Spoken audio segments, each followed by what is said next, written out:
Sauchie Tower is the only tower house in Clackmannanshire that hasn't greatly altered since its inception. In 1321, King Robert Bruce granted the lands of Sauchie to Henry de Anand, who briefly became Sheriff of Clackmannan, sometime between 1305 and 1328, as a reward for his homage.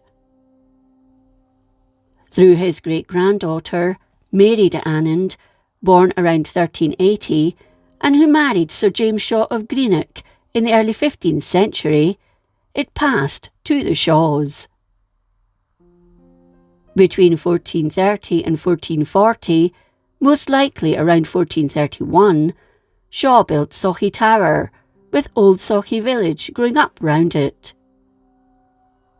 The estate was divided between Mary and her sister, Margaret, who'd married William Brown of Colston, possibly Colsnaughton, as there was no male issue when their father died.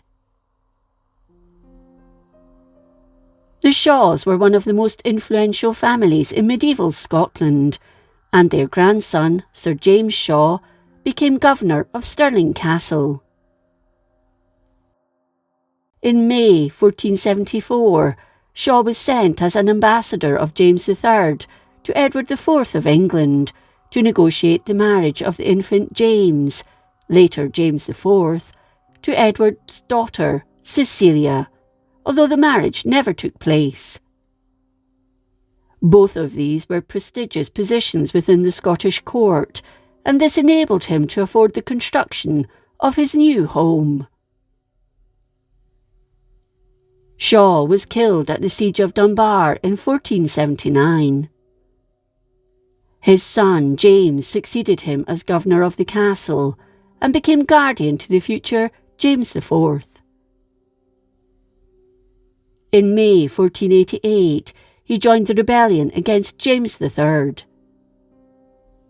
He went on to become Sheriff of Stirling and Stirlingshire, and on 20th January 1489, the king granted him and his son, John Shaw of Alloa, governorship of Stirling Castle. On 10th January the following year, this passed into the hands of John Erskine of Mar for 9 years, while James Shaw was captain of the castle for the rest of his life. In 1491, he died and was succeeded by his grandson Sir James Shaw, and son of John Shaw of Alloa, who'd been for a short time the Sheriff of Clackmannan, but had resigned and is thought to have predeceased his father. Built in a rectangular shape with pink sandstone ashlar blocks, it measured 11.5 metres, approximately 38 feet, by 10.3 metres, approximately 34 feet, and rose 4 stories, including the split ground floor, as well as additional attic rooms. On the ground floor was a vaulted cellar, with an unusual entresol fitted beneath the vault, which served as a kitchen, with a bakehouse below the hall. This later became a private room. There was also a well on the ground floor supplying water to the family. On the first floor was a grand hall, with stone wash-hand basin, complete with a carved Gothic head and external drain. There was also a grand fireplace, with finely sculpted jambs, and beneath the window recesses were stone benches. This was where the family ate and entertained guests. On the west wall was access to a private chamber. Above, on the second and third floors, were the bedrooms, with their servants sleeping in the attic. Although not crow-stepped, outer stone steps were put in place for surveying purposes. At the northwest corner of the slated roof is a hexagonal, spired stone cape house, which covers the top of an internal circular turnpike staircase, which allowed access to all floors within the tower. A later addition to the roof area was the broad corbelled parapet and machicolations that are thought to be simply decorative rather than defensive, and 4 small corner turrets. The tower was also enclosed by a courtyard and an outer wall, some of which is still visible to the north of the tower. The main entrance was on the west-facing wall, with a flagstone path leading to the door, and in the 18th century, a porch was added. Around this time, a byre or stables was built against the north wall of the tower. In 1529, the barony of Sauchie was granted by charter and bestowed on the laird Alexander Shaw, son of Sir James Shaw, who died in 1528, and Alison Hume, who was also master of the royal wine cellar, appointed on 11th March 1567. This was a position for life and hereditary. He and his heirs were also granted lands at Bankery, near Tullibody. Around this time, his relative John Brown sold his share of the estate of Sauchie back to Shaw, and it's likely Brown's home was on the site where Shaw Park was eventually built, as there was some evidence of a former building there while it was being constructed. A notable visitor to Sauchie during this period was Mary Queen of Scots, who arrived in the first week of May 1565, when John Shaw hosted the Queen. The post of Master of the Royal Wine Cellar passed down to his son James, then his grandson Alexander, who was knighted by Charles I in 1633. Around 1631, in line with the fashion of the time, he built a 2-storey mansion house attached to Sauchie Tower, using part of the west courtyard wall for the ground floor. And this decision, it's thought, is why it remains largely in its original form. The 2-storey house, with its main entrance on the first floor, was accessed by a 4-stair, and had the Shaw coat of arms of 3 golden cups carved on a triangular pediment, which commemorated Shaw's grandfather, Alexander. The ground floor was divided into 3 rooms, with barrel-vaulted ceilings, possibly meaning there had been a former building on the site.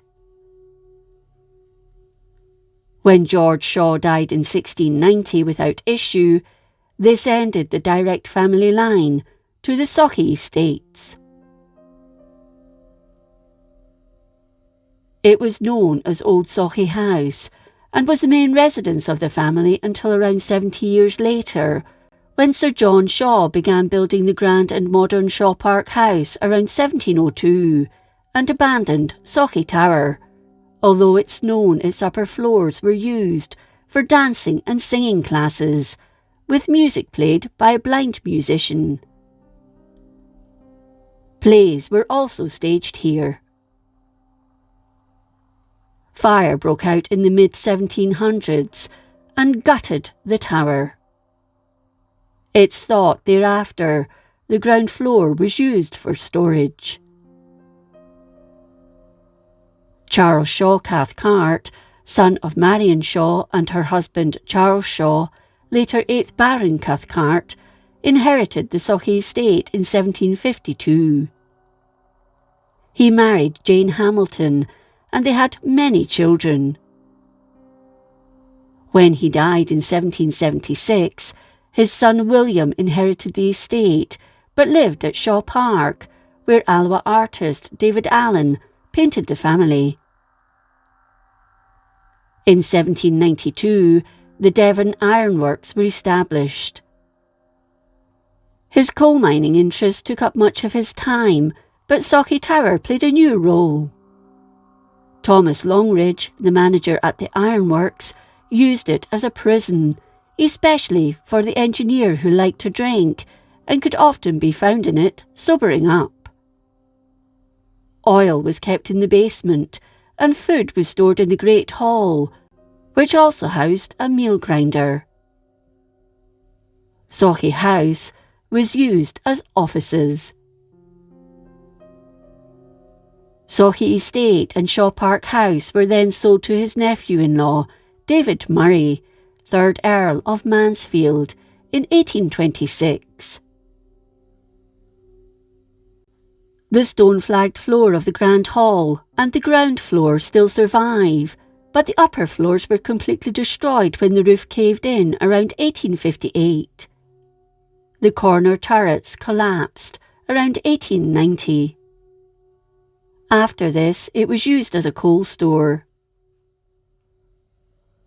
Old Sauchie House, meanwhile, was divided into 3 tenanted houses, but was demolished around 1930, following the purchase of the site by the National Coal Board, along with the cottage next door.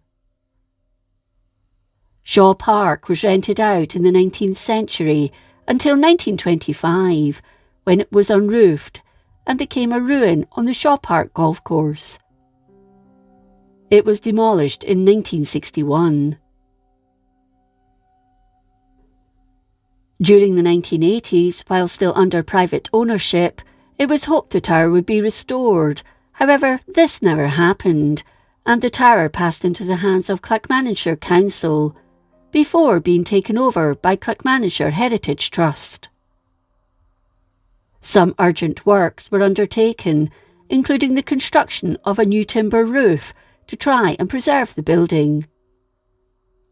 This led to the formation in 2002 of the Friends of Sauchie Tower, who hoped to raise both awareness of its historical importance and funds for its restoration.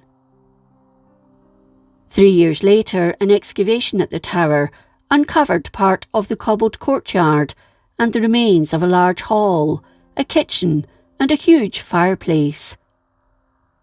An early oven was also found, as well as plaster from 1631. The tower remains in a ruinous condition and is only open to the public on special occasions, such as doors open days or by appointment.